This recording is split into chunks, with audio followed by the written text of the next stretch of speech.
دوستو یاد رکھنا، تگڑا اور مضبوط جوان پتہ کون ہوتا ہے؟ جس کی نظریں پوری طرح اس کے کنٹرول میں ہوں۔ یہ علامت جوانی ہے۔ جس آدمی کا پوری طرح، دو لوگ دنیا میں کبھی کوئی کارنامہ سر انجام نہیں دے سکتے، ایک جو حرام کھاتا ہو، ایک جس کی نظر ناپاک ہو۔ محمد بن قاسم جب یہاں آئے تھے نا، تو ایک دن بڑے پریشان تھے، تو ایک بزرگ کہنے لگے آپ کیوں پریشان ہیں؟ کہنے لگے راجہ دہر سے مقابلہ ہے اور ہماری فوج تو سندھ کے رستے بھی نہیں جانتی، زبان بھی نہیں جانتی، لڑیں گے کیسے؟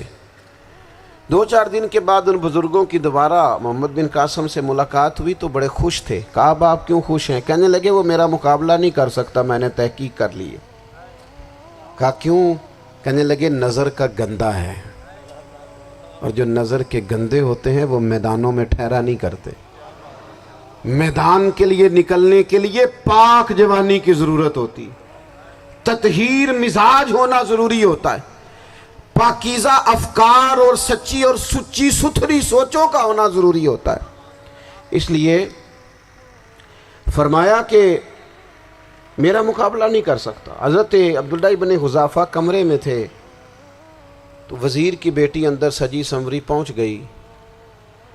جیسے ہی آپ نے اس کفر کی چال کو دیکھا تو تیمم کر کے نفل شروع کیے۔ وہ ساری رات بیٹھی رہی، رب کا بندہ ساری رات عبادت کرتا رہا۔ عبادت بڑا سہارا ہے، مصلی بڑا سہارا ہے اللہ کے بندوں۔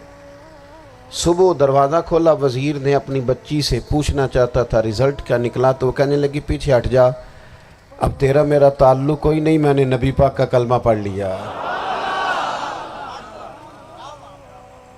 اس نے کہا میں نے بھی زمانہ دیکھا ہے، پر یہ کیا لوگ ہیں، کستوری کے بنے ہوئے، سندل سے دھلے ہوئے، کہ میں ساری رات کمرے میں رہی اور 100 اور 1000 آدمی جس جوان کا مقابلہ نہ کر سکے، اتنا طاقتور جوان کمرے میں رہا اور اس نے نظر اٹھا کے نہ دیکھا۔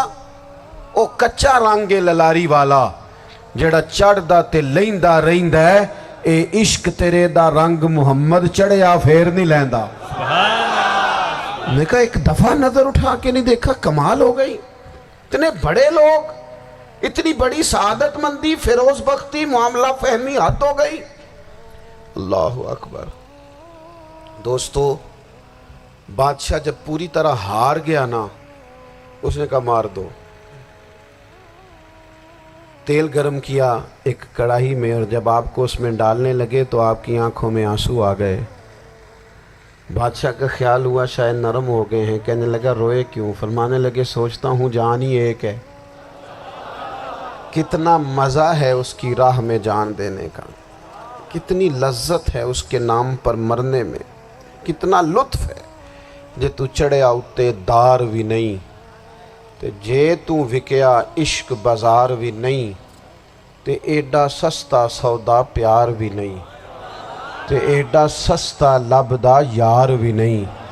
کئی جنگل گانے پیندے نہیں، کئی دوزخ لنگنے پیندے نہیں، جے وہ اس ملوں بھی مل جاوے، ایدوں سستا ہور بپار بھی نہیں۔ تے کچھ سمجھ نہ آوے لوکاں نوں وہ کادے نال شہید کرے، ڈٹھی یار دے ہاتھ تلوار بھی نہیں، پر او دا خالی جاندہ وار بھی نہیں۔ کہنے لگے ایک جان ہے نا، تو دل کرتا ہے ہزاروں ہوتی تو ایک ایک کر کے محبوب کے نام پہ قربان کرتا، جب میرے پاس ہے ہی ایک، کروں کیا؟ حضرت عبداللہ ابن حذافہ رضی اللہ تعالیٰ عنہ جب روئے اور بادشاہ نے یہ بات سنی، تو بادشاہ اٹھ کے کھڑا ہو گیا، سارے وزیروں مشیروں کو کہنے لگا تم نے کہا تھا نا بندہ ضائع کرنے والا نہیں، یہ بھی ضائع کرنے والا نہیں۔ کہنے لگا میرا ماتھا چومو، تم جیسے لوگوں کو قتل نہیں کرنا چاہیے، آزاد کرنا چاہیے۔ عزیز اپنی زندگی سے نا یہ بہت زیادہ ہرس، ہوس، طمع، اور یہ کسی بات کی بھی ہو، ہرس صرف پیسوں کی نہیں ہوتی ہے، شہرت کی بھی ہوتی ہے، یہ بیماری انسان کو اقتدار کی بھی ہوتی ہے، تعریف کی بھی بیماری ہوتی ہے، یہ سارے نقص ہوتے ہیں لوگوں کو، اور معاذ اللہ بعض جبوں کبوں کے اندر بھی ہوتے ہیں، وہاں بھی پنپتے ہیں۔ اپنی زندگی جب تک اس سادگی میں نہیں لاؤ گے جو رسول پاک نے عطا فرمائی ہے، جب لوگ آسانیوں میں پوری طرح الجھ گئے تو پھر وہ دور ہوئے اور کفر چڑھ گیا۔ دوسری بات، اللہ کے محبوب صلی اللہ تعالی علیہ وسلم کی محبت ہم سے تقاضا کرتی ہے کہ ہم اس مشن کے لیے کام کریں جس مشن کے لیے رسول پاک نے کام فرمایا ہے۔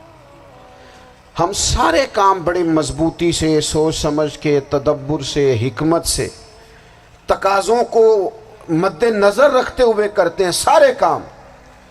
دین کے کام میں ہمارا مزاج نہیں ہوتا، او ہو جائے گا جی، آپ بسم اللہ پڑھیں جی، شروع کریں جی۔ آپ تقاضوں کو سمجھیں، چیزوں کو دبائیں نہیں، چیزوں پر غور کریں۔ کسی کے ذہن کی سطح پر سوال ابھرتا ہے، اس کا تسلی بخش جواب دیں۔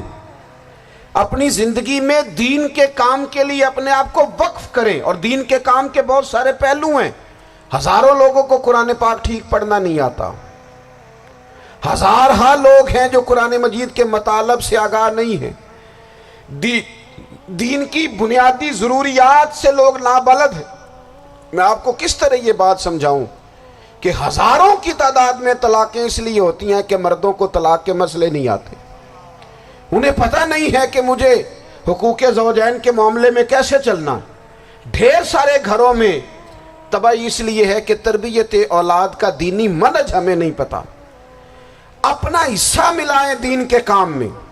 ایک آدمی کو اگر تو نمازی کرنے میں کامیاب ہو گیا، تیری زندگی بدل گئی۔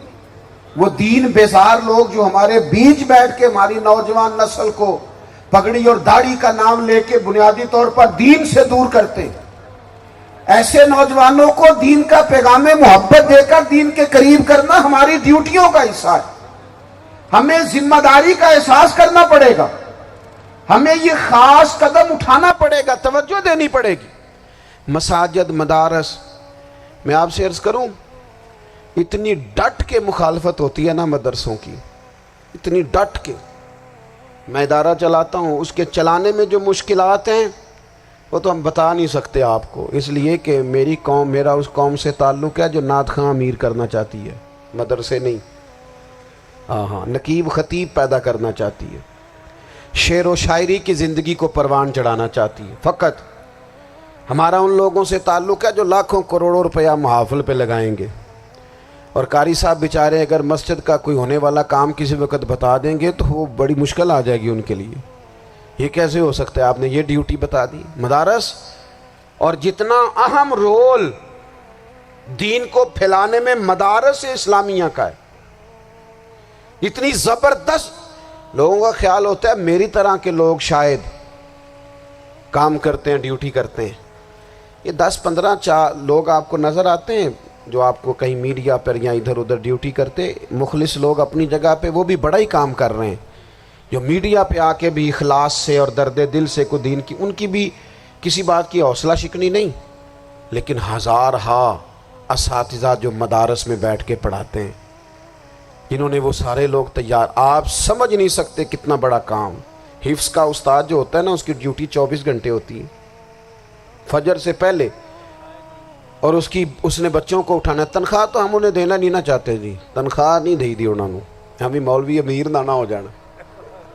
مولوی نو تے سوٹ بھی 27ویں والی رات دے ہے تاکہ کدھر سوان کے عید والے دن پا نہ لوے، چونکہ 27ویں تو بعد تے درزی پھڑتا ہی کوئی نہیں، کیوں حضرت؟ ایسے ہی ہے نا، اس وقت تو نہیں نہ لیتا۔ تو ہم چاہتے ہیں مولوی ہماری مرضی کے ہماری طرح کا سوٹ نہ پہن لے۔